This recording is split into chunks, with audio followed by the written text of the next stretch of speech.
ধন্যবাদ ভাই। আমাদের অনুষ্ঠান এখানেই শেষ। কেন কেন? Okay fine. ব্যাং ডাকলে বৃষ্টি আসে, মোরগ ডাকলে ভোর, কুকুর ডাকলে লেজ গুটিয়ে ছিটকে পালায় চোর, পেশা ডাকলে অশুভ হয়, শকুন ডাকলে মরণ, হঠাৎ কোনো বিপদ নাকি কাক ডাকার কারণ। কাক ডেকে ফেলেছে আমাদের সঙ্গত কারণেই আজকের এই অনুষ্ঠানটা এখানে শেষ করতে হচ্ছে।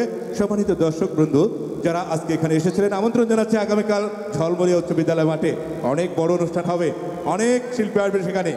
সেখানে বিকেল 3টা থেকে গান চলবে, বিকেল 3টা থেকে। আপনারা ভালো থাকবেন, সুস্থ থাকবেন। বন্ধুত্বটা একবার রয়ে যাবে চিরকাল, দেখা হবে অনেকবার, কথা হবে বহুবার। ততদিন পর্যন্ত আপনারা ভালো থাকুন, সুস্থ থাকুন। খোদা হাফেজ।